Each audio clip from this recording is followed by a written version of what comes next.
오늘 제목은 에디오피아 내시 전도입니다. 에디오피아 내시 전도. 따라해보세요. 에디오피아 내시 전도. 예, 에디오피아는 오늘날에도 있는 나라죠. 그쵸? 이디오피아. 여러분 들어보신 적 있어요?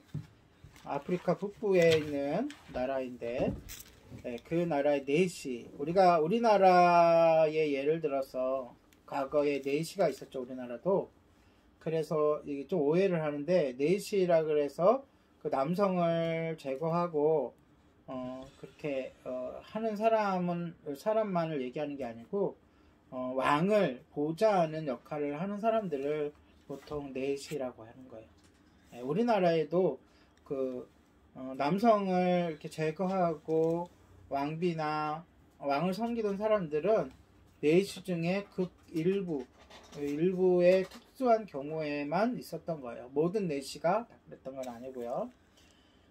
굉장한 지위에 있는 사람인 거죠. 지금으로 따지면 비서실장 정도 되는, 또 국거를 맡았다니까 재정경제부 장관 정도 되는 그런 높은 지위에 있는 사람이에요. 그 사람에게 뭘 했다고요?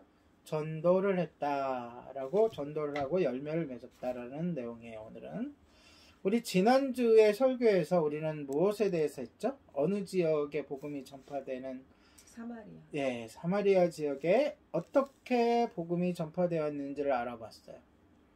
그 사건은 사도행전 1장 8절에 예수님께서 제자들이 성령을 받고 예루살렘과 온 유대와 사마리아와 땅끝까지 복음을 전하라는 약속의 말씀이 점차 성취되고 있음을 의미하는 거예요. 그리고 좀 더 나아가서 오늘은 이제 이방인, 확실한 이방인이잖아요. 그쵸? 에티오피아 말 그대로 그 북아프리카의 그 나라인 이방인 나라의 관리까지 복음이 전파되는 모습을 보여줍니다. 사마리아 지역에서 행한 바울의 사역은 성공했습니까? 실패했습니까? 성공했죠. 네, 주님의 풍성한 은혜 속에서 이루어졌어요. 네, 성령님이 사마리아 사람들에게 임하시자 많은 사람이 복음을 믿게 되었고, 또 성령께서 강력하게 임하시는 그런 증거가 나타났고, 예, 그 부흥의 중심에 서 있었던 빌립이 아마도 해야 할 일들이 많이 있었을 거예요. 그쵸? 예, 성도들이 많아지면 많아질수록. 그러나 오늘 본문에서 보니까 빌립은 그 사마리아를 떠나서 에루살렘에서 가사. 예, 가사 지역은 그 성경에 여러 번 나오는데, 블레셋으로 내려가는 길목에 있어요. 그러니까 절 보세요. 예루살렘에 위에 있으면 그 왼쪽 하단에 지중해 연안에 블레셋이라는 나라가 있어요. 블레셋이라는 나라 많이 들어봤죠. 계속 이스라엘 사람들을 괴롭히는 나라. 근데 가는 사이에 가사라는 지역이 있고, 현재 그 지역을 가자 지역이라고 불러요. 여러분 요즘에 가자. 네, 요즘에 그 뉴스에서 이스라엘하고 팔레스타인이 싸우면서 그 가자 지역을 폭격을 했다, 침공을 했다 그러잖아요. 그 지역을 얘기하는 거예요. 그 지역으로 내려가는 그 중간 길을 얘기하는 거예요. 지금의 이제 가자 지역이죠. 그 지역으로 이어지는 광야길로 가라는 천사의 음성을 듣게 되는 거예요. 그런데 그 지역이 어떤 지역이라 그래서 금방 제가 광야라 그랬어. 광야는 뭐죠? 척박함. 그렇죠. 길이 아니라는 거예요. 길. 네. 그러니까 말 그대로 물이 없고 짐승들도 별로 없고 먹을 것도 없고 사람들도 자주 안 다니는, 말 그대로 본문처럼 외국이나 나가야 될 때 지나다닐 수 있는, 마차를 타고 지나갈 수 있는 그러한 길이라는 거예요. 그 길로 나아가라는 천사의 음성을 빌립이 듣게 돼요. 자, 사마리아는 예루살렘의 어느 쪽에 있죠? 북쪽에 있어요. 북쪽에. 약 그 거리가 60km. 그리고 다시 예루살렘에서 가사까지, 가자 지역인 가사까지는 80km예요. 그리고 중간이니까 한 20km 갔다가 치고 60km 위에서 20km 미래로 내려갔으니까 몇 킬로를 이동한 거예요, 빌립이? 80km를 이동. 200리. 네, 80km. 어떻게 잘하세요? 80km는 200리예요. 그것도 당시에 내용을 보니까 빌립은 걸어간 거예요. 왜냐면은 그 마차는 높은 관직에 있는 사람들, 부자들만 이용할 수 있는 시대니까. 그러니까 약 80km를 걸어서 빌립이 그 광야로 갔어요. 성경에는 빌립이 잘 되고 있는 이 사마리아의 새신자들을 두고 떠나야 한다는 것이 옳은 일인지 나쁜 일인지에 대한 기록이 없어요. 그냥 천사가 가라니까 빌립은 간 거예요. 그게 성령 충만한 사람들의 특징이에요. 좀 미련하게 보이고 여러분들이 이성적으로 생각할 때에 이해가 안 될지 모르지만 하나님이 하라고 하시고 말씀을 읽고 깨달은 바가 있으면 하는 거예요. 가는 거예요. 아멘. 순종하는 거예요. 그게 성령 충만한 사람들의 특성이에요. 아멘. 자, 대략 그렇게 먼 길을 갔는데 오로지 빌립은 주님의 말씀에 순종해서 간 거잖아요. 아멘. 앞에 어떤 상황이 있는지도 모르고 가는 거잖아요. 그 광야에 누굴 만날 줄 알고 어떤 상황이 있을 줄 알고 간 거예요. 주님은 때로 종종 자주 아무 말도 안 하고 설명도 안 하시고 명령만 하신 그런 경우가 많아요. 우리가 그래서 때로는 하나님께 이렇게 하소연을 하죠. 주님 자세히 가르쳐 주시고 뭔가 이게 앞길을 보여주시고 명령을 하셔야지. 그쵸? 무조건 하라 그러시면 어떡합니까? 라고 불평할 때도 있지만 주님은 그런 경우가 많더라고요. 성경을 보니까. 그 대표적인 예가 누구죠? 구약의 아브라함이죠. 너는 본토 친척 아비 집을 떠나 내가 내게 지시할 땅으로 가라 라고 명령을 하셨는데 그 땅이 어디인지 어느 방향으로 가야 하는지 얼마나 가야 하는지 구체적으로 설명을 안 하시요. 마찬가지로 오늘 빌립에게도 똑같이 설명 없이 그냥 가라 라고 하신 거죠. 빌립이 이제 광야길을 이제 왔습니다. 그래서 이제 가고 있는데 에티오피아 여왕 간데게의 재정 관리를 맡은 대시. 이게 이렇게 길게 설명했지만 말 그대로 에티오피아의 정부 관리라는 뜻이에요. 높은 주위에 있는 사람이에요. 그가 어떤 연유에서 왔는지 모르지만 예루살렘에 와서 업무를 다 보고 고향으로 돌아가는 길이었어요. 우리도 그렇잖아요. 현대에도 다른 나라에 사절을 보내거나 대사를 보낼 때에 그 나라의 문화를 잘 알고 좀 친한 사람을 보내잖아요. 그렇죠? 중국에 대사를 보낼 때는 중국을 잘 알고 또 거기에 많은 사람들, 고관들과 친분 있는 사람을 보내고, 미국에 대사를 보낼 때에도 마찬가지로 미국 통이라 그래갖고 미국에 대해 잘 알고 또 거기에 친분 있는 사람을 보내고, 일본에도 마찬가지잖아요. 그런 것이 어디서 보여지냐면 이가 돌아가면서 읽는 것이 성경이었다는 거예요. 성경 중에서도 구체적으로 어디에요? 이사야서를 읽고 있어요. 이걸 보면서 우리가 아마 이거 원본은 아니고 필사본일 텐데, 그쵸? 당시에 외국 사람이 이걸 구해서 볼 수 있을 정도로 필사본들이, 다시 말해서 성경, 구약 성경, 율법이나 선지서, 시편, 시가서 등들이 이미 필사가 돼가지고 보관되어 있고, 원본은 보관해 있고 사본을 나눠 이렇게 주는 거 아니에요. 예. 읽는 걸 다 줘버리면 안 되니까 할 정도로 그런 그 능력이 있었고, 이 당시에는, 신약 시대에는 그것을, 이 당시가 어느 시대에 유대인들조차도 히브리어를 모르는 유대인들이 많았어요. 그래서 그들을 위해서 성경을 읽혀야 되잖아요. 당시에 공통어로 쓰였던 헬라어, 그리스어로 구약 성경을 번역해서 기록해 놓은 것을 가지고 있었어요. 그 가지고 있는 번역본을 뭐라 그래요? 70인역이라 그래요.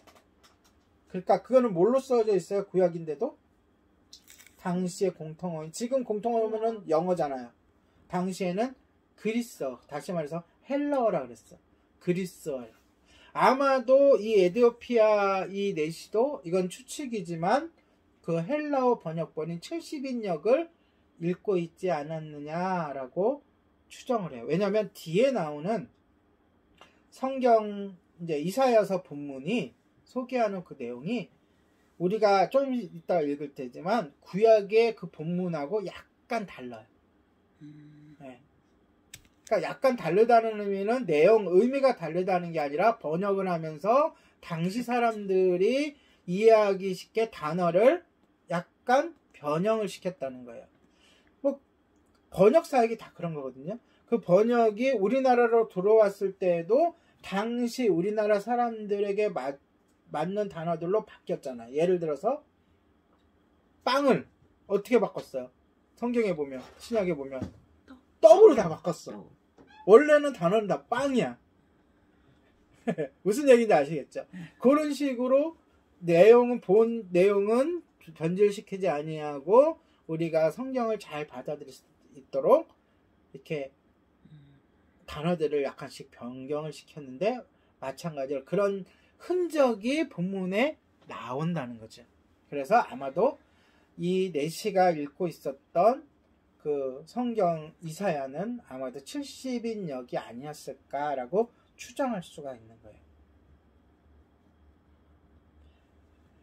그는 이디오피아인이었지만 유대인의 삶을 기꺼이 배울 마음을 지니고 있었던 것 같아요. 그래서 그들이 가장 중요하게 여기는 구약 성경, 그것 중에서 예언서라고 할 수 있는 이사야서를 읽고 있었던 것 같아요. 그것을 읽으면서 예루살렘에서 고향으로 돌아가는 중이었어요. 그런데 성령님께서 빌립에게 4시가 타고 가던 그 수레로 가까이 가라고 명령을 하십니다. 빌립이 그대로 하자 4시가 이사야 선지자의 글을 읽는 소리를 듣게 돼요. 빌립이 4시에게 묻죠. 그 내용을 이해하냐고. 그랬더니 그 4시가 뭐라 그래요? 31절 같이 읽어볼까요? 시작. 대답하여 지도해주는 사람이 없으니 어찌 깨달을 수 있느냐라고 대답을 하면서, 네. 자, 이어서 하겠습니다. 이 본문은 어떤 본문이죠? 근데 주제는 바뀌지 않았잖아요. 약간 달라도, 그렇죠? 예수 그리스도에 대한 말씀이에요. 그렇죠? 예수님. 주님께서 고난을 당하시는 장면인데, 재판받으시는 장면과 또한 십자가에 달려 죽으실 때에 사람들이 저주하는 장면이에요. 주님이 도살장에 끌려가는 양같이 자신의 사명을 어떻게 아무 말 없이 조용히 받아들였었다는 거예요.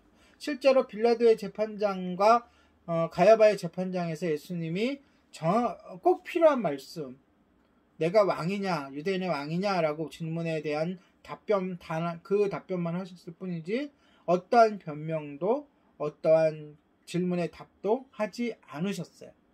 그렇게 이 예언이 성취됩니다. 그리고 이 우주의 온 만물의 주인이신 예수님께서 불의한 재판을 받고 죽임을 당하셨죠. 그리고 사람들이 그것을 보고 조롱하고 저주를 했죠. 특히 십자가형이라는 저주받은 처형을 당하셨어요. 이게 오늘 이 본문에서 예언이 되는 거예요. 그것이 이루어진 거죠. 그런데 또 결정적으로 에디오피아 내시가 묻습니다. 우리가 전도할 때랑 좀 다른 거예요. 우리가 전도하고 예수를 막 소개하고 막 그러잖아요. 근데 반대로 이디오피아 내시가 묻는 거예요. 이 선지자가 말한 사람이 자신을 말한 것이냐 아니면 다른 사람을 말한 것이냐 라고 질문을 해요.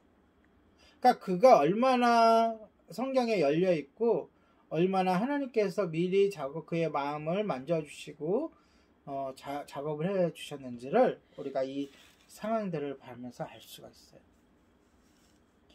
내가 말하지도 않았는데 상대방이 나에게 예수님에 대해서 물어보는 거예요. 그러면 얼마나 좋은 기회예요. 예수님을 증거할 수 있는, 그렇죠? 그러니까 빌립은 그 기회를 잡은 거예요. 모든 상황이, 오늘 본문의 모든 상황이 딱딱딱 들어맞고 있어요. 완벽하게 들어맞고 있어요.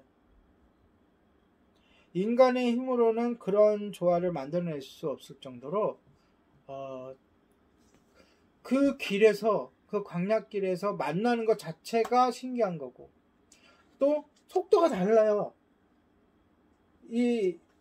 이디오피아 내시는 마차를 타고 달려가고 있고 빌립은 걸어가고 있다고요.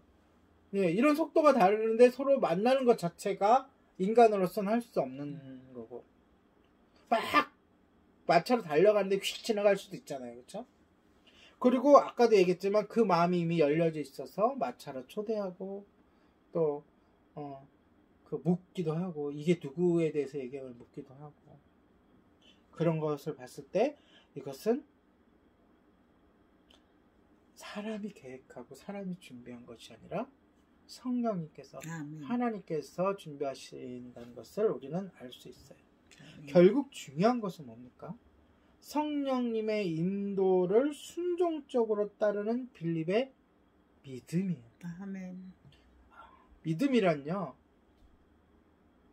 거창하게 생각할 필요가 없어요.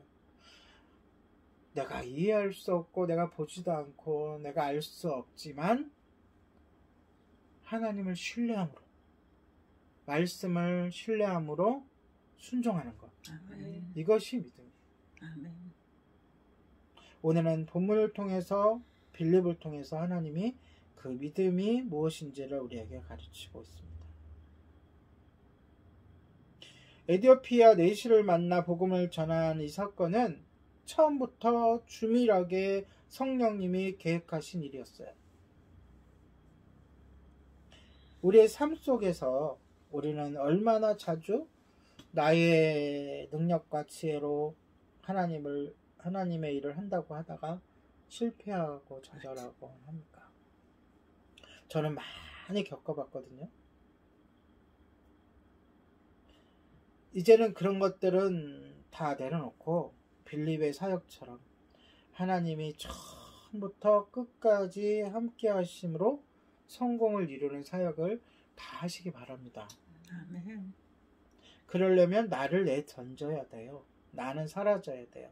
나는 없어져야 돼요. 오로지 주님의 말씀만 살아 움직이고 성령님이 일할 수 있도록 아멘. 우리는 도구가 되어야 돼요. 성령님의 아멘. 도구, 하나님의 일꾼이 되어야 됩니다. 아멘.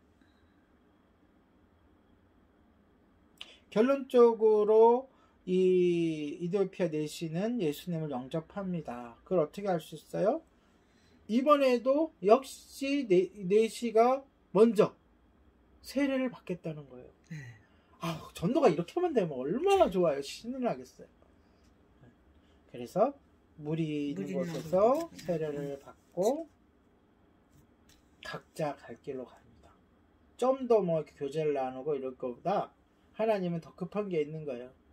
어디서 또 누군가가 복음을 기다리고 있는 거예요. 그러니까 빌립은 여기서 사역을 막 하는 동안 하나님은, 성령님은 이미 저기 가서 사전 작업을 다 하고 계신 거예요. 그리고 여기 사역이 딱 끝나면은, 예수님을 믿게 되면 빌립을 또 글로 확 몰고 가는 거예요. 데려가셨나 봐요. 금방 없어져. 네, 오늘 그 얘기를 이제부터 하려고 그래요. 성경은 두 사람이 물에서 나오자 29절에 보니까 하나님의 성령이 빌립을 데려가셨고 내시는 갈 길을 가서 서로 볼 수 있었다 없었다? 없었다. 없었다. 광야예요. 산도 없고 나무도 없고요. 벌판이에요. 자, 서로 헤어졌어요. 그럼 볼 수 있어요 없어? 가는 모습을.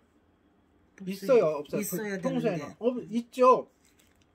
있어요 없어요? 있어요. 아내랑 저랑 주말 부부라서 이제 아내가 집으로 저기 친정으로 가요. 어머니를 돕기 위해서. 버스 타고 이렇게 갑니다. 그럼 제가 지켜봐요 뒤에서. 애잔하게. 가는 그 버스를 볼 수 있어요 없어요? 볼 수 있잖아요 없을 때까지. 그거 마찬가지로 볼 수 있는 거예요. 마차가 촥 먼지를 일으키면서 촥 점점 사라지고 점이 되고 없어지는 걸 볼 수 있고,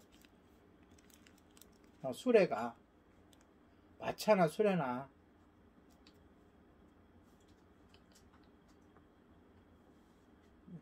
그리고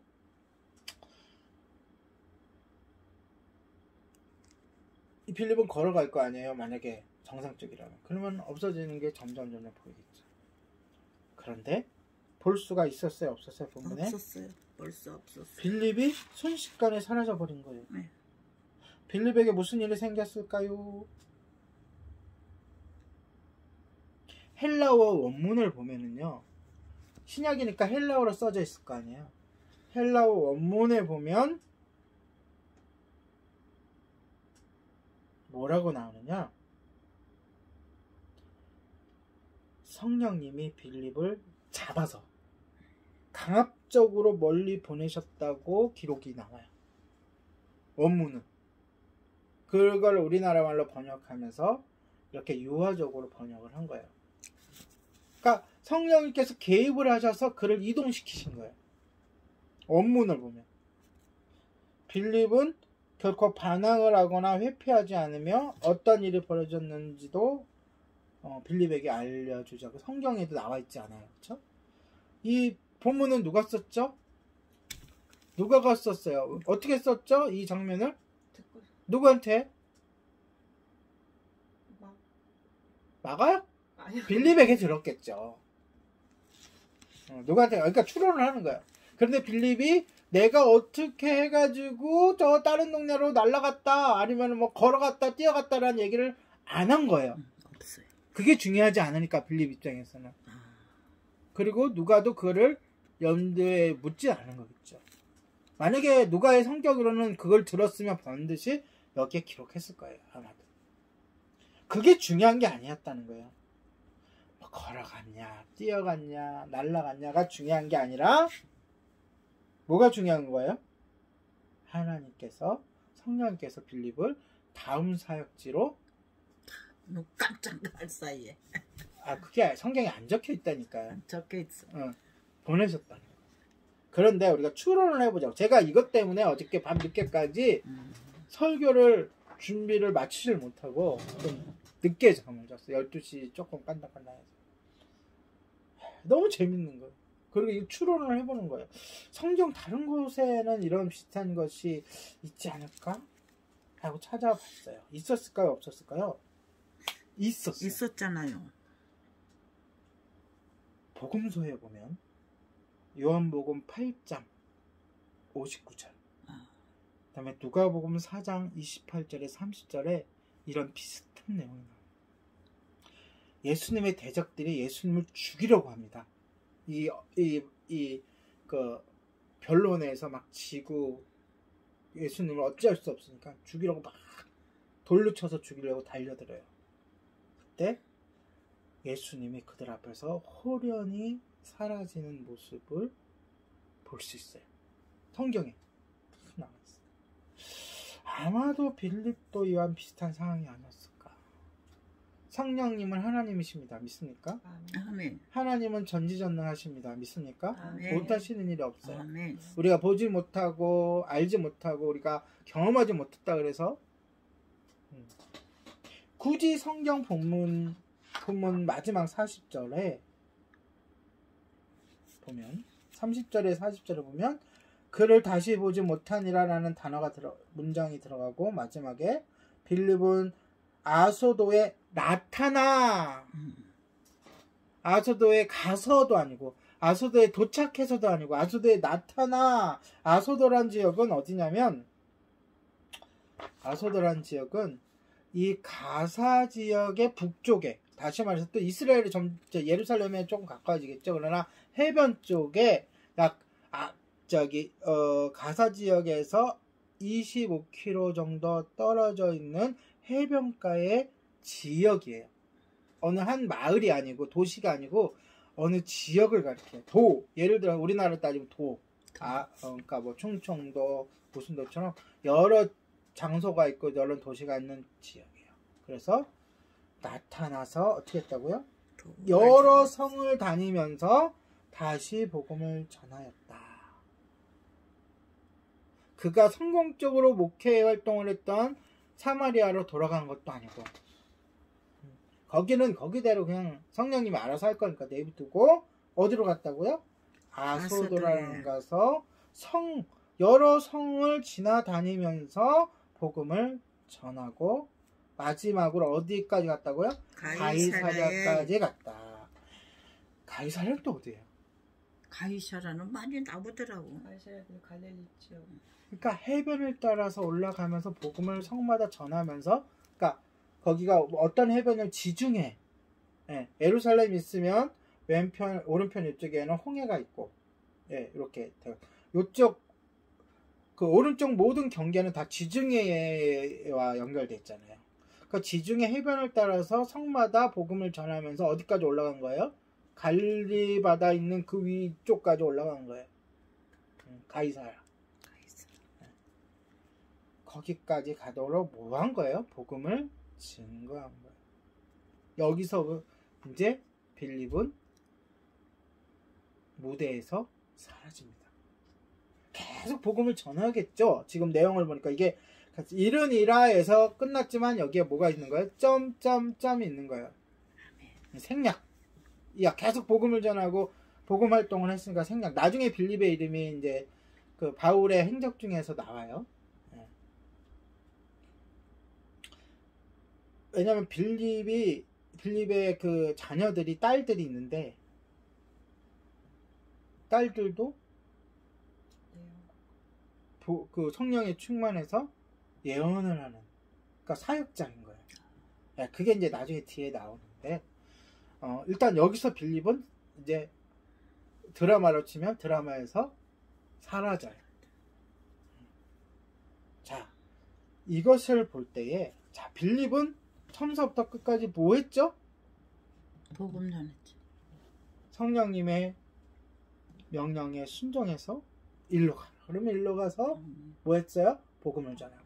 절로 가라. 그러면 절로 가서 복음을 전하고. 도시마다 들리면서 복음을 전하고. 그러면 처음서부터 끝까지 뭐 한 거예요? 복음 전하고. 그렇죠. 근데 빌립이 교회에서 사도예요? 아니요, 집사예요. 7 집사 중인가? 네. 7 집사 중에 스데반 다음으로 두 번째 소개됐던. 맞아. 근데 집사는 뭐 하라고 뽑았죠? 집사는? 했잖아요. 한 거지. 그 복습하는 거야. 구제하는, 그러니까 교회의 행정을 맡고 교회의 그다음에 성도들을 돌보고 구제하고 하지만, 그럼 무슨 뜻이에요? 평신도라는 뜻이에요. 지금으로 따지면 지금의 집사님하고 비슷한. 하지만 그가 하는 일은 결론적으로 뭐예요? 복음을 증거하는 거예요. 그러니까 우리가 교회 사역이나 복음 사역을 목사님들이나 전사님들에게만 의존해서는 돼야 안 돼요? 안 되는 거예요. 그걸 보여주는 거예요. 지금 본문이 전체적으로 빌립 이야기는 그걸 보여주고 있는 거예요. 앞에 있는 스데반서부터 비롯해가지고 빌립 오늘까지는 일반 평신도들. 자, 가장 그리스도인 중에서 가장 영광스러운 게 뭐예요? 순교잖아요. 순교도 평신도고, 복음을 이렇게 열심히 전하는 것도 평신도의 모습을 보여주면서 뭐예요? 우리가 사역자나 평신도나 모두 무엇을 위해 살아야 된다고요? 주님의 복음을 전하는 것에 우리가 혼신을 다해야 된다는 것을 보여주고 있는 거예요.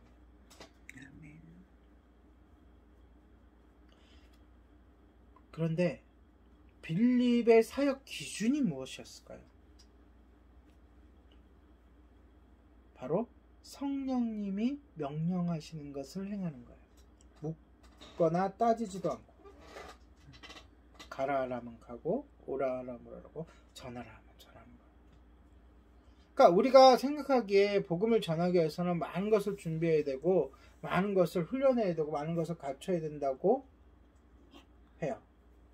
그러나 실제로 전도 폭발을 몇 차를 배웠던, 교회에서 어떠한 훈련을 받았던 간에 그가 복음을 전하는 것은 믿음의 순종인 거예요. 아멘. 그렇다면 배우지 않은 사람들, 훈련을 안 받은 사람들도 믿음의 순종이 있으면 복음을 전할 수 있어요. 여러분, 많은 간증 중에서 이 통계를 내보면 교회를 오래 다니고 훈련을 많이 받은 사람들도 복음을 잘 전하지만 갓 예수님을 믿고 이 예수님의 사랑에 뜨거워가지고 그 너무나 감격해서 복음을 전하는 사람의 그 열매가 훨씬 더 많다는 거예요. 그러면 우리는 이 본문을 접하면서 무엇을 깨닫고 어떻게 살아야 합니까? 우리는 가끔 가다가 이렇게 말하긴 해요. 저도 그렇게 말한 적이 있었어요. 과연 나 같은 사람도 하나님이 들어 쓰실까? 나에게도 하나님이 관심을 주실까? 라고 혹시 생각한 적이 있으신가요?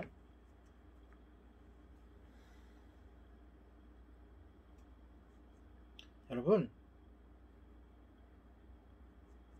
우리 모두는, 저도 마찬가지로 예루살렘에서 고향으로 돌아가던 에티오피아인의 그 광야에서의 그 고독, 말씀을 보면서도 깨닫지 못하는 그 고독 가운데 있는 사람들이에요.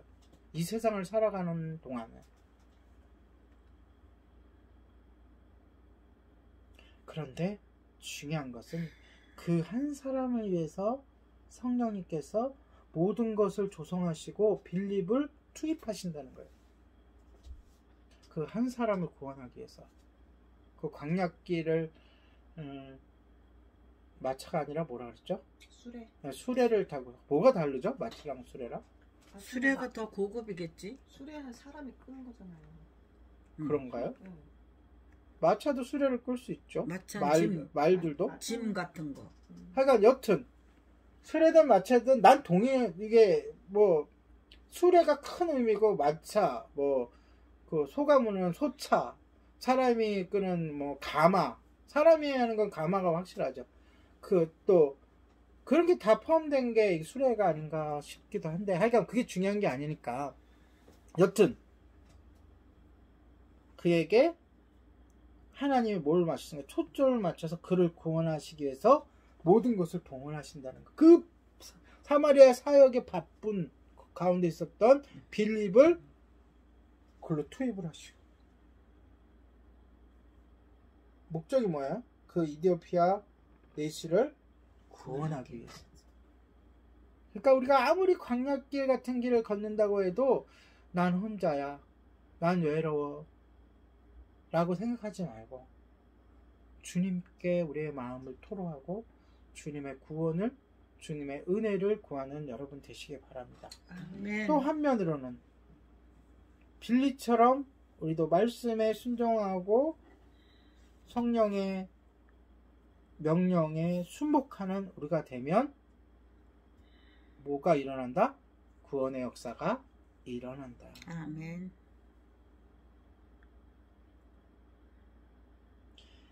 빌립이 행한 것은 오로지 말씀을 풀어줘서 설명한 건데, 이디오피아인의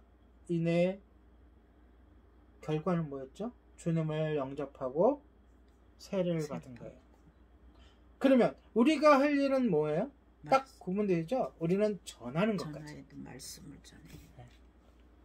그러니까 우리가 교회로 데려가야 된다, 구원을 받게 해야 된다라고 자꾸 생각하니까 너무 힘든 거야. 전도가 힘들다고 우리들에게 다가오는 거야. 짐으로 다가와. 그게 아니라 우리의 역할은 뭐라고요? 말씀을 전하는. 우리의 소명은 끝나는 거예요. 우리의 책임은 끝나는 거예요. 하나님의 성령님의 그 명령에 따라 순종해서 말씀을 전하면 그 다음은 누가 하신다? 성령님께서 하신다. 그러니까 우리가 할 일은 어떠한 방법을 개발하든 어떠한 일을 조성을 하든 간에 만나서 또는 방송을 통해서 또는 문자를 통해서 또는 책을 통해서 예수님을 전하는 거예요. 그러면 그것을 보고 그것을 접하고 아니면 우리의 말을 듣고 구원받을 사람들은 구원을 받게 될 것이고, 당장 지금 우리 눈에 띄는 열매가 없을지라도 나중에 그 내가 했던 그 말 한마디가, 내가 써 남겨놨던 그 글이 또는 그 어떠한 동영상이 그의 마음을 찌르고 또 예수님을 만나게 하는 것은 성령님께서 하신다. 아멘. 그러면 우리에게 두 가지의 교훈이 있죠. 하나는 때를 얻든지 못 얻든지 어떠한 형편이든지 어떠한 방법으로든 간에 말씀을 증거하라는 것이고, 또 하나는 뭐냐면 이게 언제고 하나님의 도구로 쓸 수가 있으니 단 한 자라도, 단 영상 한 편이라도 진실되고 마음을 쏟아가지고 온 힘을 다해서 글을 하나 적더라도 말 한마디 하더라도 전심을 다하여 온 힘을 다하여 해야 된다는 거예요. 아멘. 우리가 할 수 있는 거는. 아멘. 여러분, 참된 복음을 증거하고 열매를 맺는 것은 무엇에서부터 시작해요? 씨를 심어야 됩니다. 우리도 저기 바깥에 화분에다가 꽃씨를 심었어요. 꽃씨를 심지 않으면 아무리 물을 주고 햇빛이 있고 그래도 싹이 나요? 열매를 맺어요 나중에? 없어요. 근데 심었어. 근데 보통 심을 때 한 알만 심지 않잖아요. 여러 알을 심어요. 그런데 지금 보니까 싹이 하나가 딱 나와있어. 근데 싹이 나는 그 딱 보니까 얼마나 기분이 좋은지, 얼마나 이 행복감이 있는지, 그 생명에 대한, 하물며 하나님은 어떠실 거냐. 우리가 뿌렸어. 순종함으로 우리를 통하여 뿌리셨는데 그 뿌리신 그 말씀이 비록 10개 중 하나더라도 100개 중 하나더라도 싹이 나. 그리고 그가 하나님을 찾고 예수님을 믿고 세례를 받아. 그 하나님의 기쁨은 얼마나 크시겠냐. 그러한 생각으로, 그런 각오로 우리가 복음을 전하고 사람을 대하고 사람을 만나고 또 영상을 만들고 또 어떠한 글을 써서 인터넷에 올리고, 그 모든 것들이 그러한 마음으로 진행되면 언젠가 그것들을 통해서 싹이 나고 자라나고 아멘. 꽃이 피고 아멘. 열매가 맺어지는 일들이 일어날 줄 믿습니다. 아멘. 본문을 정리합니다. 본문은 우리가 사역에서나 삶에서나 성령님의 인도하심에 민감해져야 함을 가르치고 있어요. 뭐에 민감해진다고요? 성령님 하나님. 그러므로 우리는 내 생각 있잖아요. 내 생각. 그 다음에 사탄이 주는 생각이 또 있을 거 아니에요. 그리고 본문처럼 성령님이 주시는 생각이 있을 거란 말이에요. 이것을 잘 구별할 수 있는 사람이 돼야 돼. 아멘. 구별할 수 있어요, 여러분? 힘들어요. 왜 힘들어요? 훈련이 안 됐으니까. 어떤 훈련을 해야 돼요? 어떤 훈련? 말씀을 꼭 믿고 검증하는 훈련을 해야죠. 어떤 생각이 딱 들면 검증. 그러니까 이것이 누구의 생각인가라고 판별할 수 있는 훈련을 해야 돼. 아멘. 자, 사탄의 생각과 내 생각은 일치할 수가 있습니까? 없습니까? 없어. 있죠. 일치하니까 내가 죄를 짓죠. 내가 사탄의 생각을 그대로 내가 따라할 수가 있다고요. 자, 반대로 사탄의 생각과 하나님의 생각과 내 생각이 일치할 수가 있습니까? 없습니까? 있죠. 있으니까 순종을 할 거 아니에요. 자, 반대로 사탄의 생각과 하나님의 생각은 일치할 수 있습니까? 없습니까? 없어요. 없죠. 이 원리를 확실히 우리가 알아야 돼. 아멘. 그러니까 사탄과 하나님의 생각은 일치할 수가 없다. 없어요. 그러면 어떤 생각이 들었을 때 이것이 사탄의 생각인가 하나님의 생각인가를 구별해낼 수 있어요. 어떻게? 하나님의 생각을 우리가 잘 알죠? 말씀을 통해서. 말씀에 대입해 봐야 돼. 자, 그러면 이게 내 생각이냐 내 생각과 사탄의 생각이 일치한 거냐 내 생각과 하나님 생각이 일치한 거냐라는 것은 어떻게 증명하죠? 역시나 말씀을 통해서. 성경에 나와 있어요. 사탄의 생각은 이렇고 악한 이렇게 분노 어쩌고 쭉 성경에 나와 있어요. 제가 지금 구절이 안 떠올라서 그런데 하나님의 생각은 이렇게 나와 있어요. 성경에. 사랑과 희락과 화평과 오래 참음과 자비와 온유가 자비와 절제 이렇게 나와 있죠. 성령의 열매, 성령의 은사. 사탄의 생각은 악독과 불의와 이렇게 쭉쭉 나와요. 그럼 그런 것을 우리가 대입해 봐야 되는 거예요. 나의 이 생각이 말 그대로 하나님의 생각인가 사탄의 생각인가 아니면 나의 생각인가. 나의 생각이라는 것은 우리가 살아가면서 내가 나의 필요 또는 나의 꿈. 자, 가장 좋은 게 뭐죠? 나의 생각과 하나님의 생각이 일치하는 거예요. 그러면 우리가 고민할 필요가 없어. 그리고 내가 즐겁게 살아갈 수가 있고 즐겁게 하나님 일을 할 수가 있는 거예요. 여러분, 제가 슬퍼 보이세요? 즐거워 보이세요? 너무 즐거워 보여요. 그렇죠. 너무 신났어. 하나님의 일을 하고 있으니까. 아멘. 근데 그 일이 내가 하고 싶은 일이니까 너무 좋은 거예요. 그렇게 살아야 돼요. 자, 그러면 하나님의 그 인도하심과 나의 삶이 일치하려면은 어떻게 할까요? 가장 기본적인 거, 제가 늘 강조하는 거 뭐예요? 말씀, 기도, 찬양. 가장 기본적인 거 외에는 없어요. 이게 길이고 이게 진리고 뚜벅뚜벅 가는 거죠. 다른 지름길은 없어요. 우리가 늘 말씀을 읽고요. 첫 번째. 그래서 오늘 몇 장을 하루에 적어도 몇 장 이상씩 읽는다는 걸 정하는 게 좋아요. 저는 10장 이상이에요. 자, 두 번째. 말씀을 하루에 한 절이라도 뭘 해야 돼요? 암송해야 돼요. 그리고 늘 시간을 정해서 기도하고 또 무시로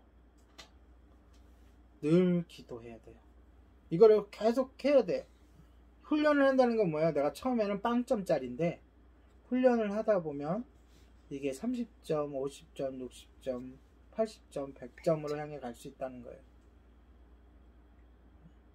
그리고 우리의 삶 속에서 늘 찬양과 경배가 가득 차야 돼요. 아멘. 제가요,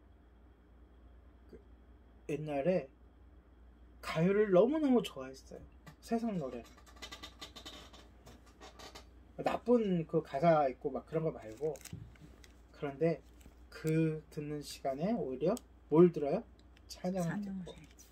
그걸 부르는 시간에 오히려 찬송을 부르고 찬양을 부르고. 그렇게 나아가야 돼요. 그렇게 하면 할수록 우리 삶의 말씀과 기도와 찬양으로 가득 채우면 채울수록 우리는 성령님의 비전과 우리의 생각을 일치시킬 수 있어요. 그러한 말씀과 기도와 찬양으로 영적 무장하는 우리 모두가 되시기를 예수님의 이름으로 축복합니다. 아멘. 기도하겠습니다.